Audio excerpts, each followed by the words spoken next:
Welcome to Winning Hand, the podcast where we talk all about Marvel Champions, one card at a time. My name is BoomGuy. As always, I'm your host, and I am joined today by a special returning guest, Josseroo. Yeah, three-timer. Hey. Yeah, how you doing? You are now the record holder, sir. All other guests pale in comparison to you. This is your third time. Okay. Nobody else has been there that many times. We are going to have a pretty cool show today. We're talking about Adam Warlock, as the title of this episode suggests, or just explicitly states. It's not a suggestion. It's a statement of fact. So we're going to talk about him. But before we do that, we're going to do a content creator recommendation like we always do. And then I've got a little bit of Adam Warlock trivia for Josseroo. So let's see how he does there. But before all that, why don't you tell people who you are and where they can find you? Oh, yeah, thanks. I'm Josseroo. I run the Road to Knowhere podcast, which started as a podcast that was recapping Solo Champions League. More recently, I started a 2-character league called MODOK League that has 19 teams running in it at the moment. And if you're interested to learn a little bit more about that league, you can go search for MODOK League. So we talk about the league on the podcast as well, but it's good fun. If you want something where you do some fun sports, fantasy sports style drafting of heroes and take them up against very difficult scenarios, that's a fun place to go. That sounds like fun. You guys have your own Discord, I think, right? Yep. Your own Discord. I'll leave links for everything in the show notes or in the description if you're watching this on YouTube, so you can find it all easily. But that is Road to Knowhere, Knowhere with a K, because it's a Marvel reference for all you in the know out there. So if you're looking for that, check it out for sure. All right, let me just slide real quick into a content creator recommendation. Today's recommendation is MC Deck Discussions by the creator. His name is Abi Small. He is a YouTuber, but he also posts a bunch of decks on Marvel CDB.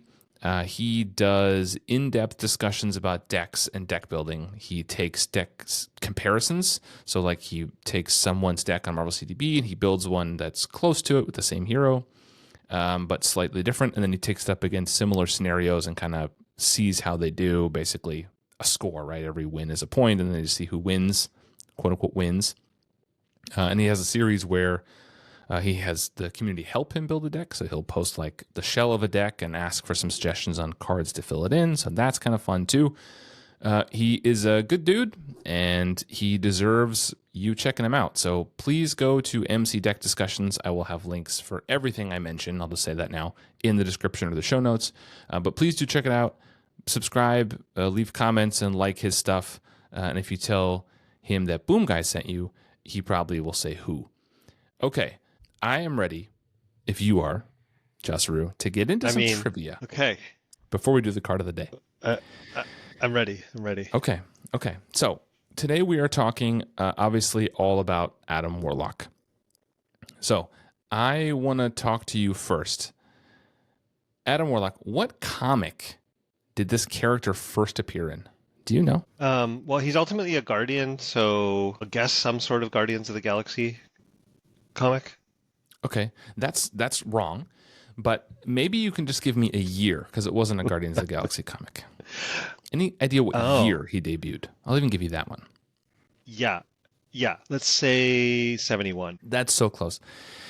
He first appeared in Fantastic Four number 66 in 1967. He was co-created by Stan Lee and Jack Kirby, of course. But when he first appeared in that issue, he was only called Him with a capital H. He wasn't given the official name until the Marvel Premiere #1 issue in November 1971. So you were very, very close, Look at that. sir. Yeah, that's pretty good. Okay. Do you know who gave him, Adam Warlock, his powers? When he officially introduced in 1971, he became Adam Warlock. Do you know how he got his powers? What character gave him his powers? No. I don't think this is correct, but I'm going to say that he was a Herald of Galactus, so it was Galactus that did it. No, I'm afraid that's wrong. It was the High Evolutionary. So, that guy's a jerk. That guy's, I mean, I don't know, he gave Adam Warlock powers. I mean, I don't know how pleasant the experience was, but he now has powers. So there's that. Yeah. He gives him the soul gem, and then that bestows him with his powers. Okay, so you mentioned earlier he's a guardian. Why don't you tell me, when did he join the Guardians? Probably not long after he got his soul gem. He was probably part of some original Guardians team. So you want a year, right? Yeah, give me a year. Okay, 76. That's close. It's actually 2008. You were way off. Yeah, that's very close. Very close. I don't know, when did the Guardians start? Do you know? I actually didn't look that up, so that's not a quiz question. The only thing I know is that they're the modern Guardians team that are the ones that we saw in the MCU. There's a whole suite of characters that predated them significantly, and some of the weirdos that we do see and show up in Marvel Champions are from the older team, I guess. But I don't know. I don't know when they started. There's a bunch of weird ones like Quasar and Eros. Is Eros a Guardian? I'm thinking about cards now in my head. Yeah. I think they're both. And Starhawk, which real listeners, the real ones know that you were here before and we talked about Starhawk. So you have a Guardian thing, and we'll explore that maybe in a future episode. Well, but maybe I don't this episode, actually. Oh, that is a tease to the card, folks. This guy's a master at segues. Professional podcaster here. Okay, last question. Can Adam Warlock fly? Well, according to this one, he can. There's some disagreement. But at least floating around in space. Yeah, I don't know. Is that really flying? Or is it floating with style? I don't know.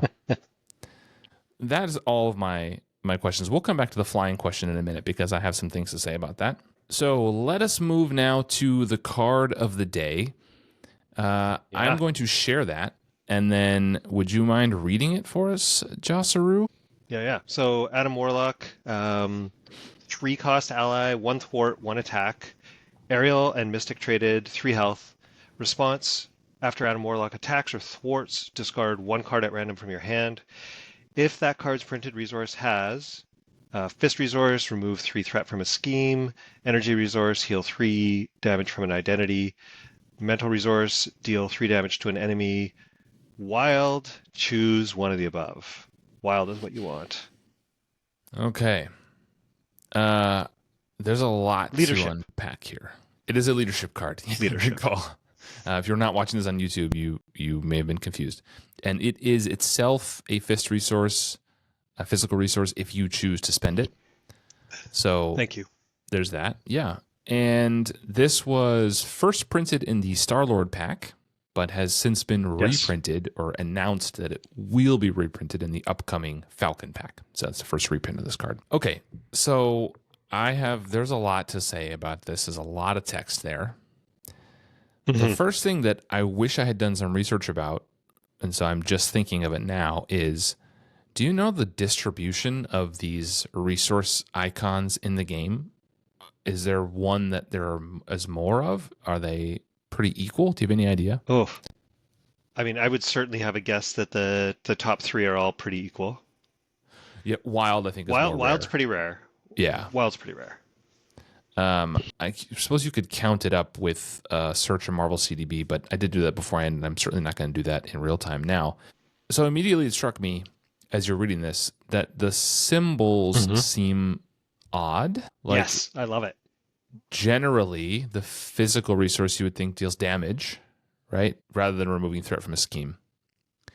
Because of the justice cards being what they are, I generally associate the mental resource with removing threat from a scheme because so many of them they play off that mental resource. Why do you think they did that? Like, changed it on the card here, not why they did it in the justice aspect. Yeah, that I'm not uncertain. And if you compare it, that I'm not uncertain. That I'm actually very uncertain. If you compare it to the Adam Warlock hero, they line up much more clearly with what you would expect in terms of the color of the card that you discard. So I really don't know what the thinking was, but I like it. Say more about that. Why do you like it? I like it because for when we're talking about, we'll get into a little bit later, but I think there's some interesting opportunities with this hero or with this ally when you're playing with resource cards from heroes that have double resources, and they have double resources that often make a lot of sense in the context of the hero. So you end up getting some abilities that maybe kind of aren't things that are a bit more native to the hero? Excited to hear more about that. You've whetted my appetite now. I just can't wait till we get to the rest of it. But before we get to that, I did jump Podcaster ahead. v podcaster. I know. Look at us. Look at us go. This is a real battle no one wanted to see. But so we usually talk about the art. Let's start there. What do you think about the art of this card? It's a little meh for me. In part, the contrast is quite low, so it's kind of Adam Warlock in the middle of the frame, reaching out toward you. In the background is a kind of space with lots of galactic bodies behind him. But the contrast is really low on. Yeah, I find it to be pretty like orange, like his skin and the planets and like his skin is very the orange. stuff behind it's very like just an orange hue kind of across, which is just a little odd. This is from a comic. So this is from Infinity Countdown Volume 1, Number 5. This is the variant cover from 2018. So for people who like to hear that, that's where you can look at this art more fully. I agree with you. I think this art is just kind of like blah. His suit is very dark, so there's no detail. It's like almost completely black. So there's no detail at all. It's just kind of a black mass. And he's clearly in space, and he has a pole or a pipe or a stick, or he's got something in his hand, and his little crew cut, and his little... Is that a mask on his eyes, or he's just like using a little aggressive eyeshadow? I'm not sure. But it's a look. I'm not sure I love it. I guess he always has that, doesn't he? It's the old That's school like Robin mask. Yeah. It is. Like it just is like basically heavy eyeshadow, but it's supposed to conceal your identity. But why is he concealing his identity? Does he have a secret identity? Isn't his name just Adam Warlock all the time? That I also don't know. According to the hero card, he's Adam Warlock on both sides. Yeah. Yes. So I'm not sure that was really I'm not sure if like the string bikini of superhero masks was really hiding his identity anyway, but there he is. Okay, so art, I feel like we kind of agree. There's not a whole lot going on here. Anything else to say about the art? One thing I do like, the one thing I do like is I do like the way he's reaching out toward you in the way that it kind of for my brain goes a little bit with him being a mystic. There's something that kind of the other characters that are reaching out we have in the game are Phoenix and Rogue, and there's kind of something about what's going on where they've got abilities that they're kind of reaching toward you. So it implies a little bit of mystic here for me. I totally agree. Actually, it didn't actually occur to me that he was reaching. I always thought it was like I'm casting a spell on you of some kind. So like the mystic kind of came through subconsciously, like he's like I don't know, like they do in movies when they cast spells on people, because you have to have some kind of physical action to denote what's happening. Yes. So. But overall, it doesn't do it. I mean, I like the space in the background, the like nebula kind of, it's colorful, and that's nice instead of just like black space. But overall, it doesn't do much for me, I think. I'd be interested to see what the whole like cover art looks like, because we're just including a cropped section of it. I'm curious what the rest of it looks like. But didn't you track it down? I have the title of what it is. I did not Google it and find it myself. I see. Got it. Way to point out my shortcomings now, my listeners. Yeah. Well, thanks a lot for that. Anyway, no. So let's move on to the theme of the card. Yep. I think we're going to kind of the meat of it is going to come in here. So it has no flavor text, which is already one demerit from BoomGuy, because I'm a big flavor text guy. I really enjoy that. Yeah. Not but just the rest of it come together to feel like a cohesive thing? Is it thematic? Does it make you feel like Adam Warlock? If I knew more about Adam Warlock, I might be able to say more about that. I think the way it maps onto what the hero does, so kind of whatever the designers have decided Adam Warlock's all about, this is very consistent with the hero in a way that I really like. It is somewhat different, or sorry, not somewhat, but slightly different anyway, as some of the numbers are a bit different and not all the abilities are the same, but the basic idea of what Adam Warlock does is duplicated in both of those places. So thematically, they're tied together. And so I definitely like that a lot. Yeah, The I guess designers do the idea have. that go ahead. Go ahead. Just that I think the notion is that mystics are very powerful, and as we'll get into when we're talking about these abilities are quite powerful for the cost that you're paying to do them. Yeah, I was going to say the designers have consistently, or at least somewhat consistently, created heroes and aspect allies that have a thematic tie. There's a lot of instances where they clearly are doing a variation of what the other one does. I'm not sure how I always feel about that. Sometimes it feels out of place, but at least they're consistent about it. Like, for example, I always think of the signature ally, Scarlet Witch, for Quicksilver, who does something similar or akin to what her hero ability is, right? She messes around with the encounter deck and the boost icons, right? But that isn't what Quicksilver necessarily would benefit from. I've always thought, and I think we've said on the podcast before, I wish she did more to play into what Quicksilver wants to do, right? I wish if she used her ability, then she would ready Quicksilver or something like that, instead of just doing a kind of facsimile of what she does as a hero card, which doesn't really fit with his kit. Here, not being a signature ally, it's a little more open, and I don't mind it as much that he does essentially, what he does in hero form. But they've been pretty consistent that happens a lot, Again, we talked about Falcon a minute ago, but again, his aspect ally and what he does as a hero, there's a through line there too. So there's a lot of examples like that. Yes. Domino does it too. So I like the consistency. And so again, like you, I don't know anything about Adam Warlock, but what I do know about him is what I know from the hero. So it's nice that seems to be consistent. Listeners can email me, winninghandpodcast@gmail.com, or leave a comment down below and tell me if that's way off. If this is like not a good representation of Adam Warlock, tell me that. I wouldn't know.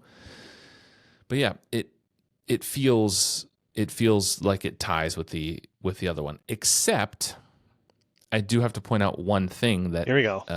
Doesn't. Adam Warlock has the printed aerial keyword. So quick pop quiz for you. I do like to give you pop quizzes when you come on, Joss. I think I did that last time too. Yes. Do you know how many allies in the game have the aerial keyword? Oh no. 13. 24. Which I thought was a little high. Or higher than I would have guessed. Much higher than I thought. Not too high, but 24 allies that have that. Do you know how many heroes have the aerial keyword, Joss? That it's actually on the hero card? Yes. Have it printed on the hero card. Okay. Not including Falcon, who is not technically released yet, but will be coming soon. Right. Is it just 2? There are 3, actually. I also thought it was only 2. Originally, I thought to myself, it's Angel and Spectrum, right? Yeah. But there is one more. Yeah. It's Ironheart. On her second and third phase, she has the printed aerial keyword. So it's a little tricky. That's there. Fair. That's fair. But that's the other one. But it's not one I often think of. So there's 24 allies that have the aerial keyword, and there's 3 heroes. There's one hero you didn't hear me mention, however. It's Adam Warlock. So this goes back to my trivia question earlier. Can Adam Warlock fly? It is, I would say, as per the designers of this game, inconclusive. He is the only hero in the game. His cape doesn't give him flight later. Yes, he's the only hero in the game, I was just going to say that has a cape that doesn't give them aerial. I don't know why, but that's just what we have. Okay, so other than that, yes, they seem to be pretty married up, the hero and the ally. But how, you teased us by telling us that mystics are generally strong. How strong is this Adam Warlock? And then if you want to talk about Adam Warlock, the hero as well, in comparison, feel free. Well, I mean, it's a bit of a loaded question in that or a tricky one anyway, that Adam Warlock is, you really want to plan around him. It's not a hero, an ally you just throw into a deck and you say, well, he's really powerful, so it's awesome. You want to be able to take advantage of his ability. You want to be a hero that might reasonably have cards to discard, or even better, have double or triple resource cards that have different resources on them, so you can take advantage of his abilities. His ability itself is quite powerful, and if you get, for example, team training out and can get one more activation out of him, you get very good return on investment out of this character. So he's very powerful from the perspective of you get a lot of impact for how many resources you put in. Yeah, I agree.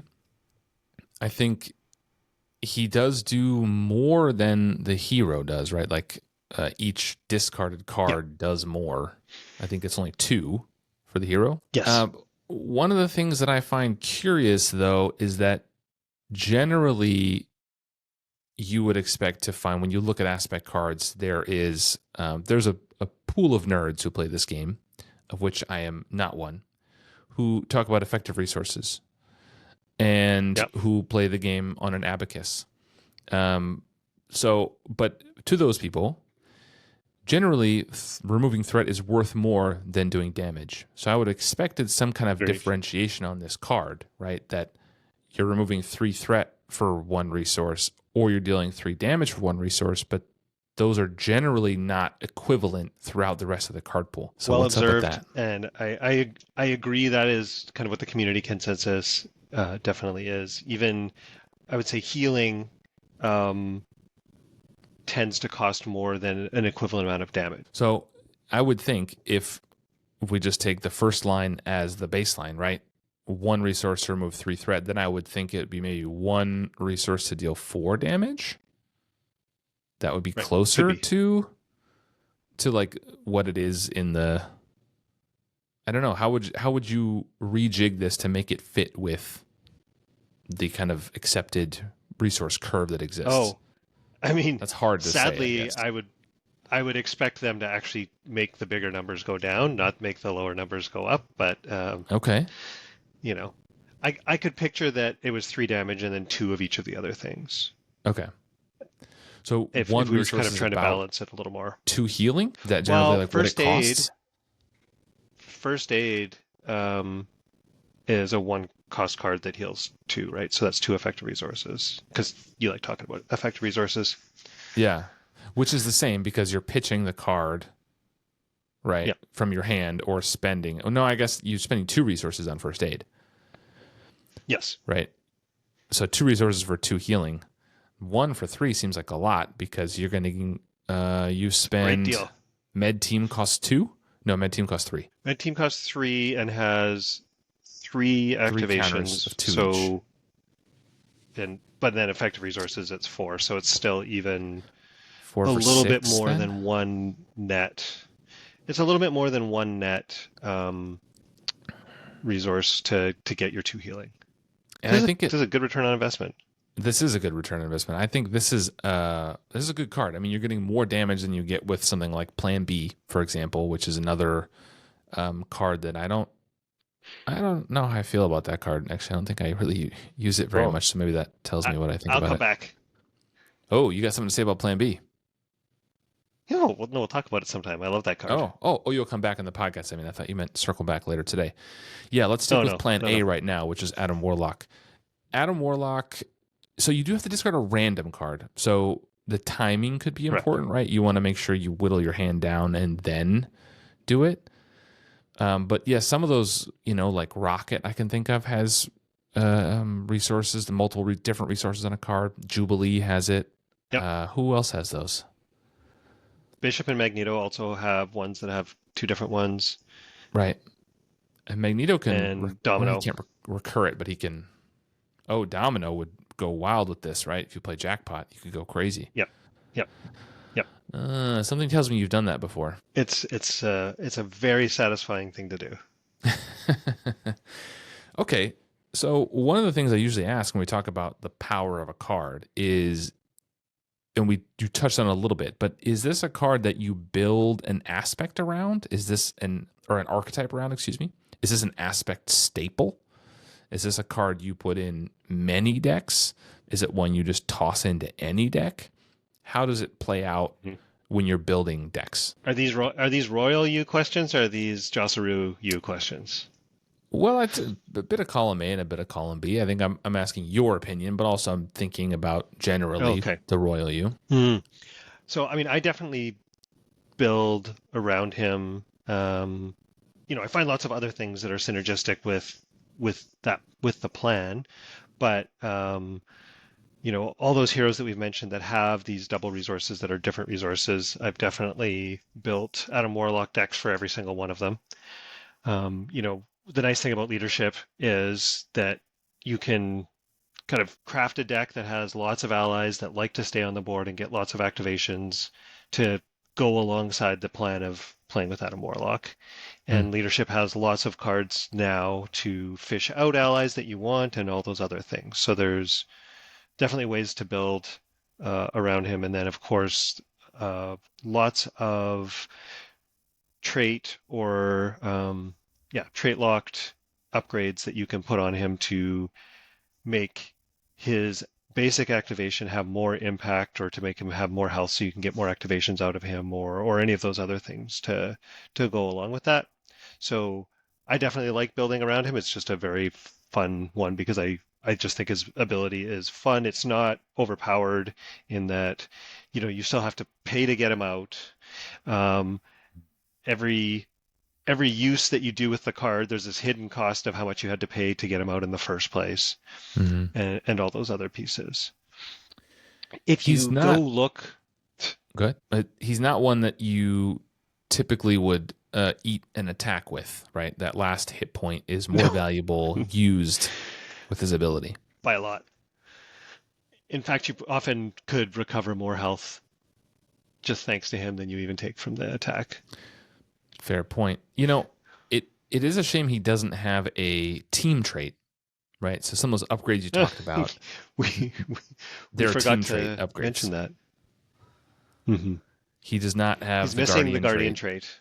Yeah. I don't know what other teams he's been a part of, but that screams it to me because I know his hero has that.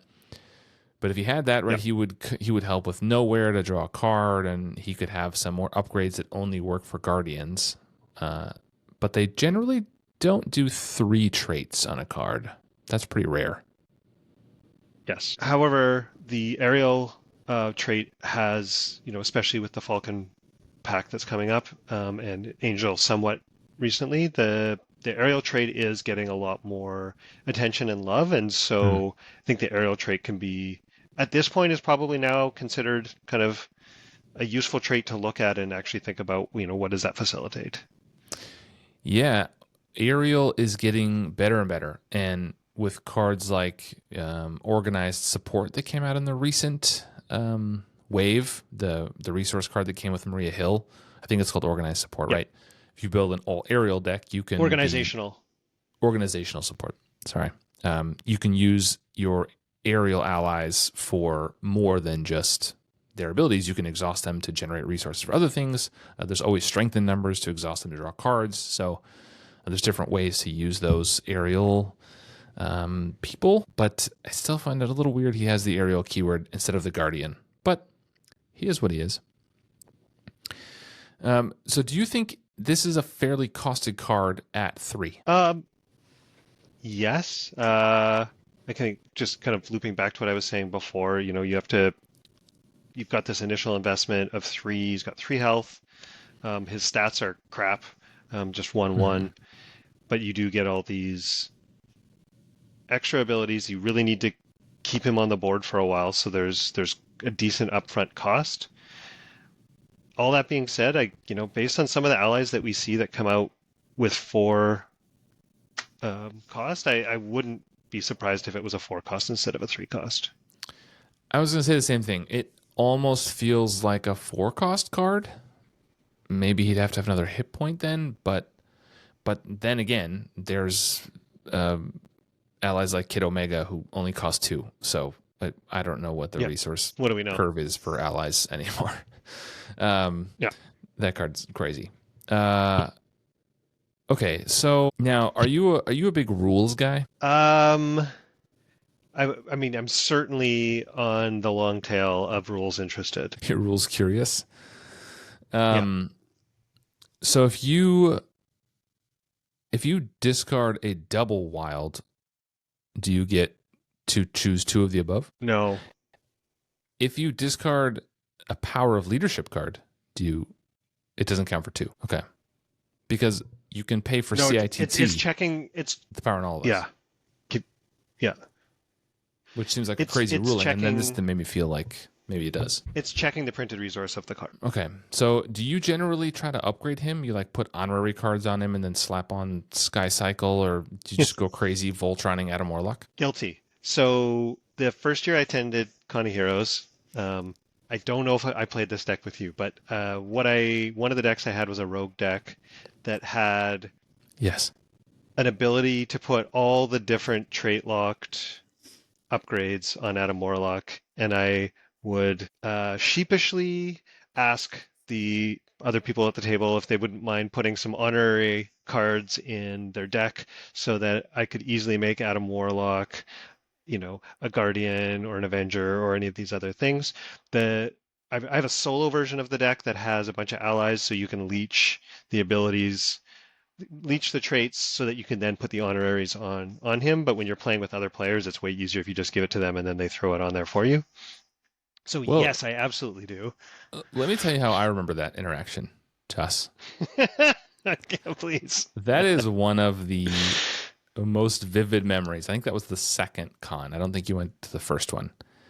Oh, yes. Sorry, the first one I went to. Yeah. Oh, maybe it was the first one? I don't remember what year it was. Was it the first? No, it was the second con. I Okay. didn't go to the first one. Yeah. So it was the second con. I distinctly remember, I don't think I'd ever met you before. That was my first introduction to Joss. We sat down at the table, and I remember you sat down, and the first thing you said was, here, I have a bunch of cards. Put these in your decks. And you just like passed out these cards. You made it seem like you meekly asked, like Oliver Twist, like, please, sir, can you put an honorary Guardian? No.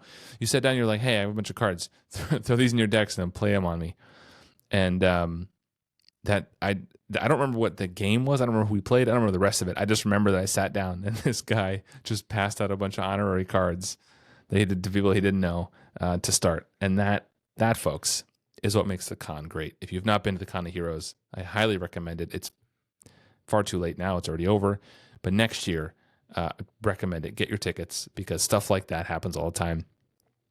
And to go on further on this tangent, I remember last year at the Con of Heroes, I think you brought Valkyrie in every aspect. Is that correct? Sure did. Yeah. And you freely admit that in public.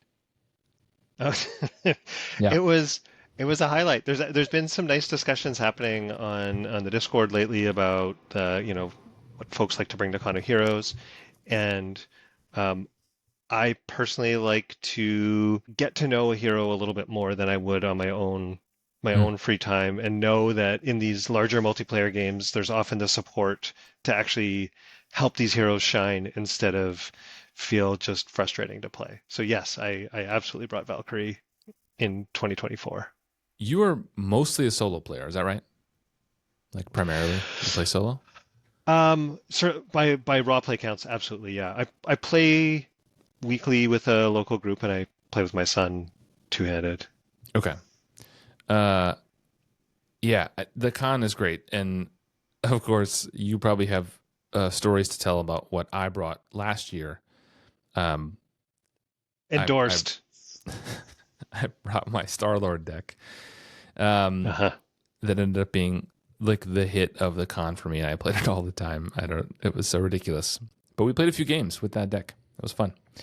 Anyway, let's get back on track. No, I want to give a highlight for you on this one too, because you were a person who both was not especially into Star-Lord and was not especially into Pool, yet Guilty. What ended up being your favorite deck. So I thought that was wonderful.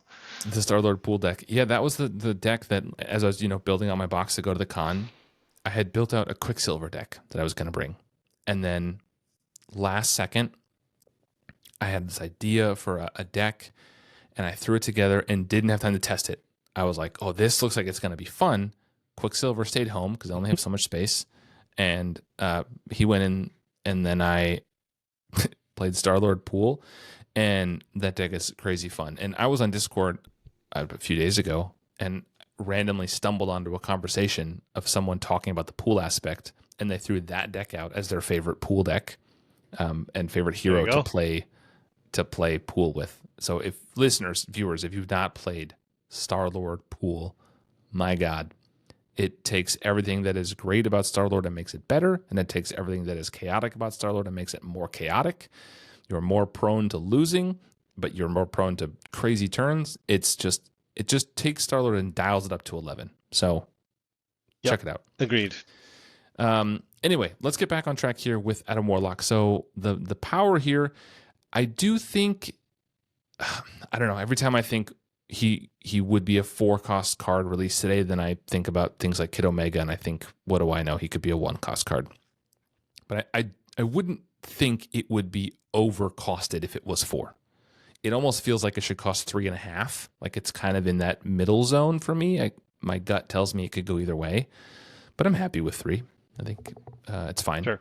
Would you give him one more health if he was 4? One more health. Now, again, I'm not like the numbers. I haven't like analyzed the numbers, but my gut tells me one more health might break the card. Like then you get so much value from each of these things. I don't know. What do you think? Like a fourth activation of these things feels crazy. Yeah. I'm already the one that wants to throw team training out there, so I'm the wrong person to ask. Team training, honorary, whatever you can give him. Love it. What's the advanced suit? No, not advanced suit. It's the one that gives 2 hit points. I forget what it's called. Some kind of suit, right? Yeah. We all know what we're talking about, people. If you've listened an hour into a Marvel Champions podcast, you know the card I'm talking about. Okay, so let's get into fun. How fun is Adam Warlock to play? I know what you're going to say, but say it anyway. Yes. Very fun, because I do like playing Voltron decks. I don't play a ton of them, but I do like playing Voltron decks, and this is one that instead of just trying to make the thing that you're Voltroning as powerful as possible, this is a little more about getting as many activations and getting this ability out of him as many times as you can, or leveraging again these double resource cards that some heroes have and things like that. So I find that very fun. One thing I was going to mention on the previous part that we were talking about as well, that I think when Domino came out, Journeyman 2 had Adam Warlock in a deck to leverage Jackpot, and you can actually get Jackpot in there multiple times on a deck pass, of course. And that was the first time I'd ever actually seen a deck that was really trying to lean into Adam Warlock a bit, that didn't also try to buff him in any way. It was actually just playing Adam Warlock as a tempo card that you'd get out, throw your Jackpot at him once or twice, and then maybe you're happy, you let him go back through and cycle in again. So that kind of opened up my eyes to actually being able to think of him as a come and go ally instead of one that you actually try to buff. You can, so if you do the genius, strength, and energy, you can do the thing twice, right? If you discard that? No, because the way it reads is if that card's printed resource has, so it's a threshold effect. So if that's been met, then it just happens once. Okay. So that's why Jackpot's so sweet, because Jackpot has all 3 of the basic resources. And I mean, you could give, I'm terrible with card names, but there's the one that lets you, if you're an Avenger, you could heal it and ready an ally. There's the one... Inspiring Presence. Inspiring Presence. Then there's the one that lets you give a tough card, and that's not Get Ready, it's something. It's 1 cost. Got that on the... Yeah, Spider-Woman. Go 1 cost, give an ally tough card. But that's good too. That keeps him around without adding things to him. And First Aid, of course. And if you're playing Spider-Woman, you could med team him, which could get even more crazy. I'm sure you've done that too. Is this a Spike, a Timmy, or a Johnny card? My brain does not have the terminology for those attached to the right things ever. So you have to remind me what each of them actually is. Yeah, so Spike is the efficient player who wants to win. So he's playing hyper efficient to get the win. Timmy is the one who wants to do a big splashy thing. He's the guy who just slaps dive bomb or slaps down a big ally and goes crazy. And Johnny's the one who likes these intricate combos. That's more important to Johnny than really winning even. It's getting a cool combo off. So where do you think he falls? I think you left Johnny as the last one to say on purpose because it's quite clearly a Johnny. Is it though? But it feels like you just said it can be a very efficient card, and you're getting a really good benefits out that you can't get this much other places. So in some ways, I could see the argument for Spike here, right? This is you get this out, and you're slapping even if with a single resource card, you're getting really good value here. I say that more in that if you're really just focused on winning, it's very unlikely that what you're going to do is kind of go down this route.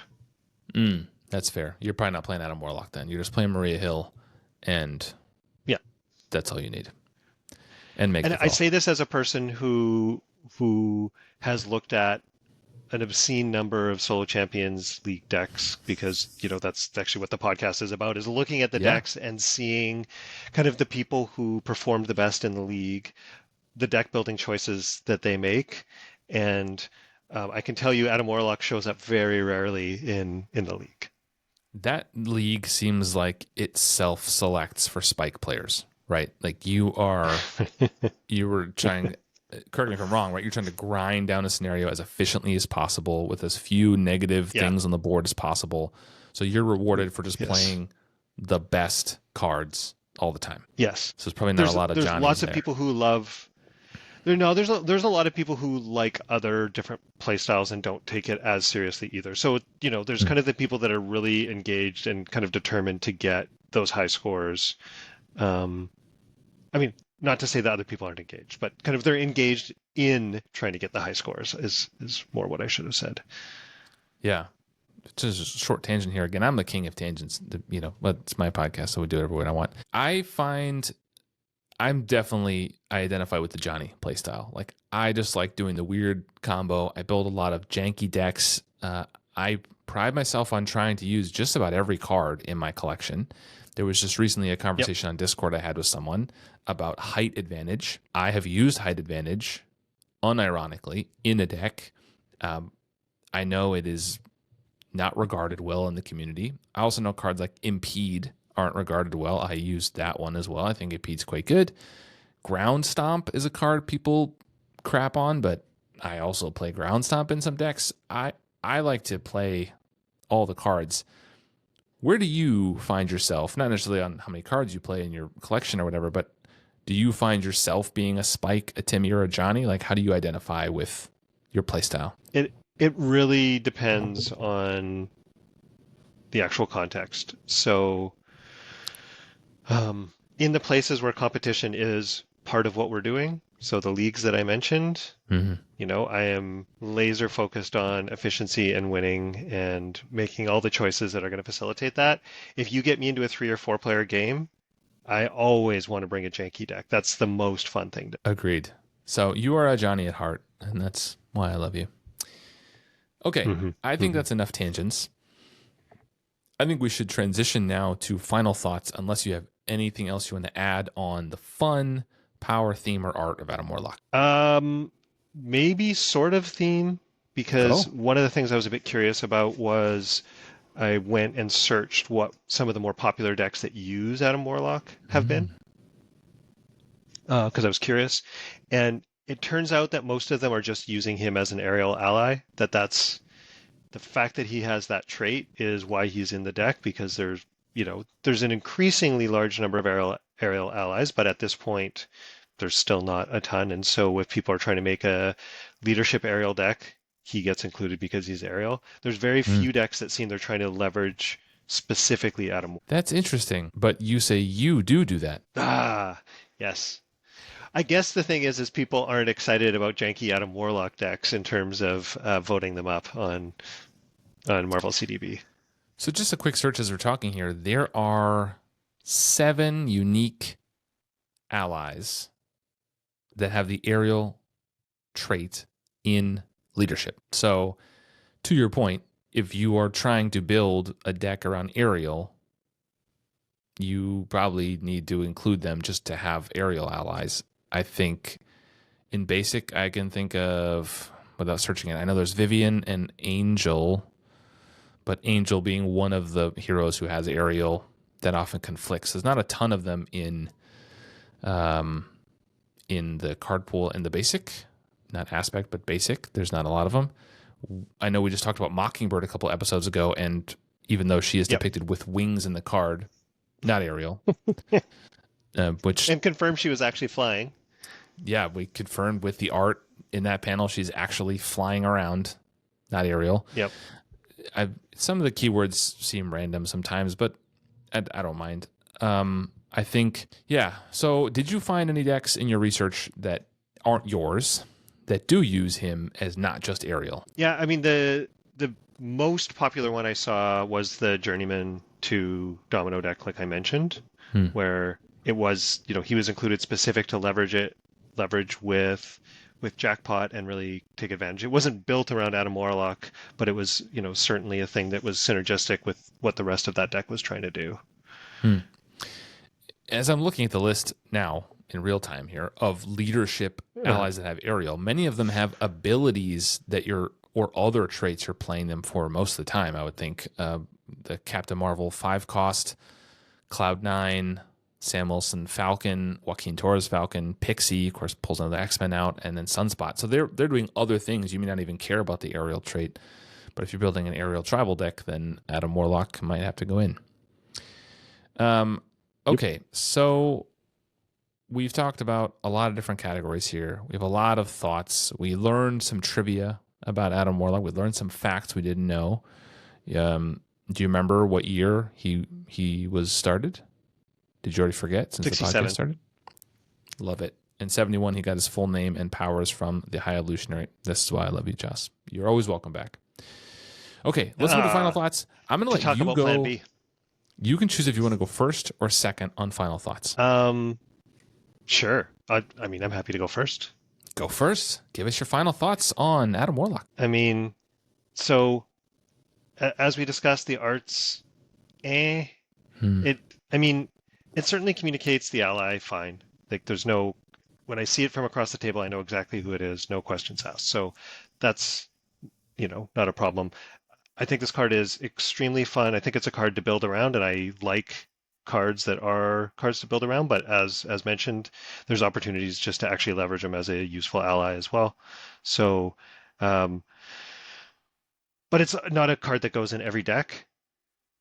Just for me, from a fun perspective, I'd put him up around an 8. If we kind of bring all those pieces together, I think so. I agree with you. The art is meh, but it does communicate that this person is an aerial and a mystic. So thematically, I think the art helps tie that in. That works for me. The lack of flavor text, as I said earlier, that's a demerit. I do quite enjoy flavor text. I don't know why, but I do quite like it. Known fact. Yeah, BoomGuy, known flavor text lover and purveyor of fine flavor text. Anyway, I think it's costed fairly. The 1/1 doesn't really matter because what you want is the other abilities. I wish it had a guardian trait. I think that would have helped some things out a little bit. But I think all the guardian traded. Are they all locked? No, just the basic ones are locked. You can play Yondu, right? And there's some other ones. But all the basic ones, you have to be a guardian to play. I think it would have been okay if he was a guardian and aerial, but mystic and aerial works too. Maybe the mystic will play off allies more. Overall, I think if 5 is right in the middle, I'm going to put him at like a 7.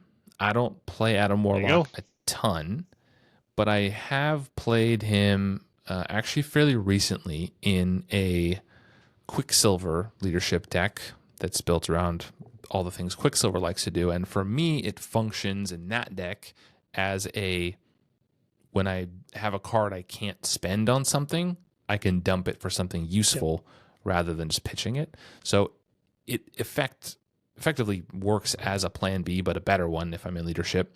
So I play it out there, and I can use this to strength in numbers, right? I can draw more cards, which is what I'm trying to do to get to my Quicksilver cards. And if I end up with something in my hand, I can pitch it, particularly for healing if I can get it, because Quicksilver is a little squishy. But so I have used it. I don't use it a ton though. So overall, I think 7 works for me.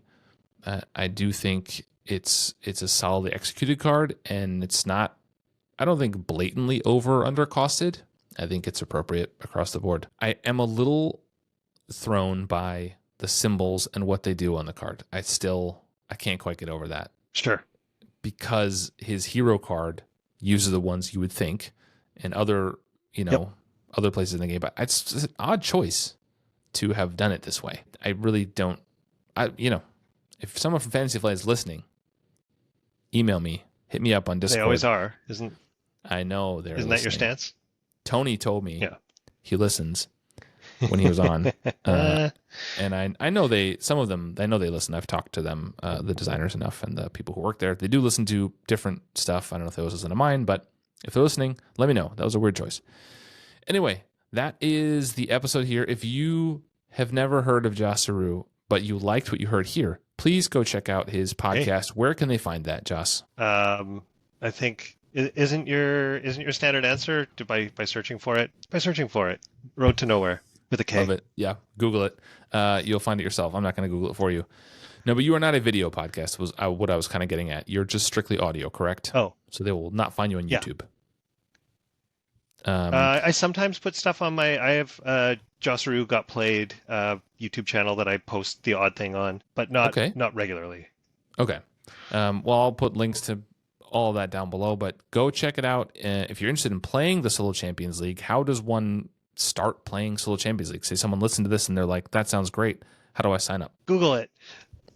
It's a really friendly community. So if you show up and say, I'm a new player here, tell me how everything works, somebody will step in and welcome you and send you in the right direction for how to get going. Worst case, if you can't find it, winninghandpodcast@gmail.com, hit me up and I'll help you out. Thank you for coming on, Joss. Google it. It was great. I will. I said I wouldn't, and then I said I would. It was great to have you here. As always, you are always welcome back. My pleasure. Thank you. It was good to see you at the con. It was good to talk to you again here.